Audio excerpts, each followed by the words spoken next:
Welcome to பவிஸ் கிச்சனில் பவிஸ் கிச்சனில் வெண்டைக்காய் வச்ச ஒரு புளிக்குழம்பும் புடலங்காய் பொரியலும் செய்ய போகிறேன் பாருங்கள் ஃப்ரெண்ட்ஸ். அதுக்கு ஒரு 6 ஸ்பூன் எண்ணெய், நான் சன்ஃப்ளவர் ஆயில் தான் யூஸ் பண்ணுறேன், நல்லெண்ணெய் யூஸ் பண்ணுறேன். அதுக்கு நல்லெண்ணெய் காஞ்சிருச்சு. இப்போ 1 ஸ்பூன் கடுகு உளுந்து போட்டுக்கலாம். நல்லா பொரிஞ்சிருச்சு. இப்போ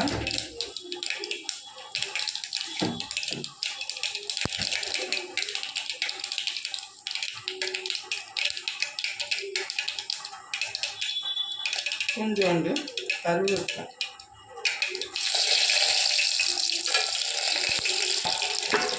போட்டு நல்லா பொரிஞ்சோன்னு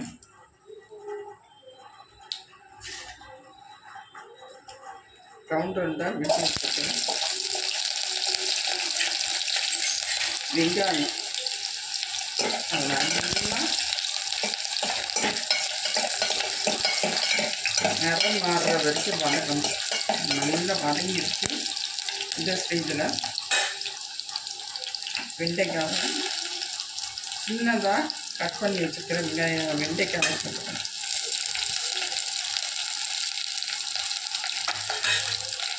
தேவையான அளவு உப்பு,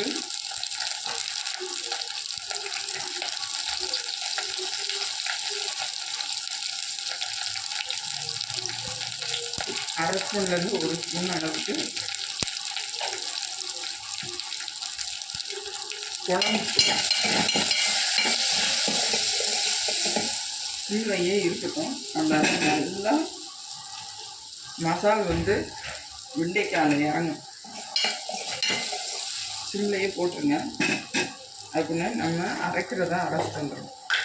2 தக்காளியை வெட்டி வச்சுருக்கேன், அது சேர்த்துருங்க. வதங்கும் போது 2 பச்சை மிளகாய் சேர்த்தா புளிக்குழம்பு, எந்த புளிக்குழம்புக்கும் சேர்த்தா நல்ல வாசனையாக இருக்கும். அதெல்லாம் சேர்க்க மறந்துடாதீங்க.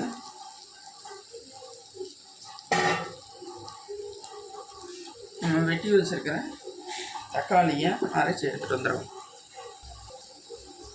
நல்லா வதங்கிருச்சு வெண்டைக்காய். நம்ம அரைச்சி வச்சுருக்கிற தக்காளி கிட்ட சேர்த்தோம்.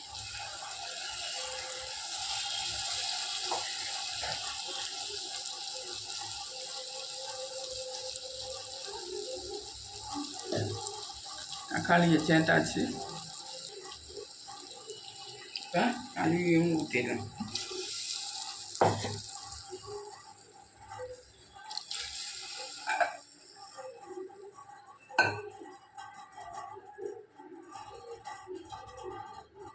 இப்போ புளி கரைச்சி வச்சுருக்கேன், அதையும் சேர்த்துடலாம்.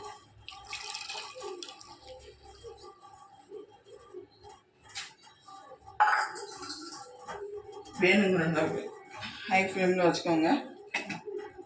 நல்லா கிண்டி விடுங்க.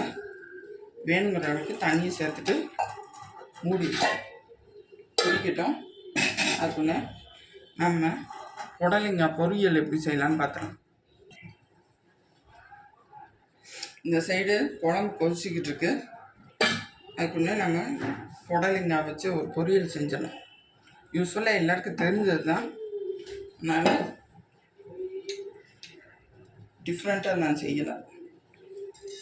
1 ஸ்பூன் கடுகு உளுந்து பருப்பு,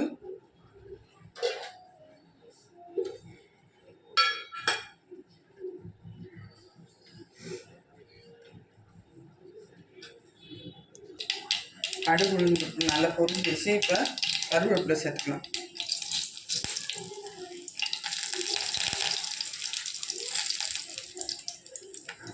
அது நல்லா பொரிஞ்சிருச்சு. இப்போ விட்டு வச்சுக்க சின்ன வெங்காயம்,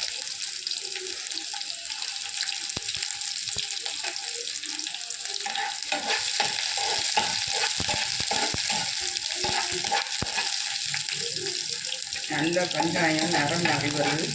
இந்த ஸ்டேஜில் நம்ம வெட்டி வச்சுக்கிறேன் புடலங்காவை சேர்த்தோம்.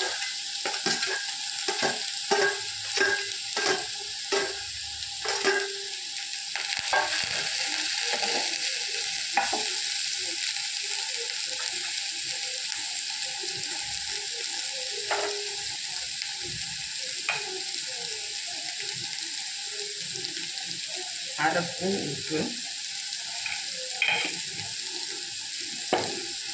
காரத்துக்கு தக்கபடி தனி மிளகாய் பொடி. நான் 1/4 ஸ்பூனில் போடுறேன், அதுக்கும் குறையாக தான் போடுறேன். நான் யூஸ் பண்ணுறது ஆட்டுக்கு மிளகாய் தூள், அதனால் உரப்பு ஜாஸ்தியாக இருக்கும். இந்த எண்ணெயிலேயே வதங்கணும். இந்த ஸ்டேஜில் கடல் பருப்பை ஊற விட்டு அவிச்சி எடுத்து வச்சுக்கேன், அதை சேர்த்தணும்.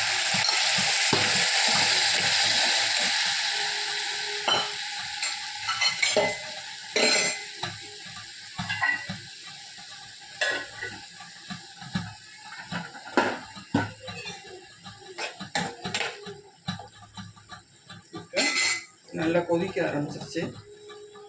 துருவி வச்சுருக்கிற தேங்காய் வச்சுருக்கேன்.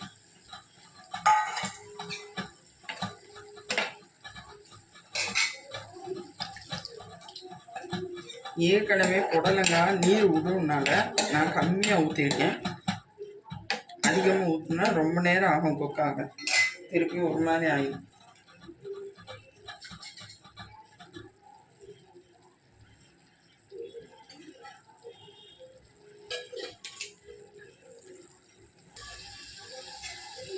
நல்லா தண்ணி வற்றி வருது புடலங்கால. இங்கிட்டு குழம்பு பூசிக்கிட்டு இருக்குது. கரெக்டான பதத்துக்கு வந்தோடனே காட்டுறேன் ஃப்ரெண்ட்ஸ். புடலங்காவும் நல்ல தண்ணி வற்றிருச்சு. இந்த ஸ்டேஜெல்லாம் ஆஃப் பண்ணிடலாம். இங்கிட்டு குழம்பும் நல்லா வற்றி கரெக்டான பதத்தில் இருக்குது. இதையும் ஆஃப் பண்ணிடலாம். பவுலுக்கு ட்ரான்ஸ்ஃபர் பண்ணியாச்சு. வெண்டைக்காய் புளிக்குழம்பும் புடலங்காய் கறியும் ரெடி. மறக்காமல் லைக் பண்ணுங்கள், கமெண்ட் பண்ணுங்கள், சப்ஸ்கிரைப் பண்ண மறந்துடாதீங்க. இன்னொரு வீடியோவில் சந்திப்போம். Bye friends.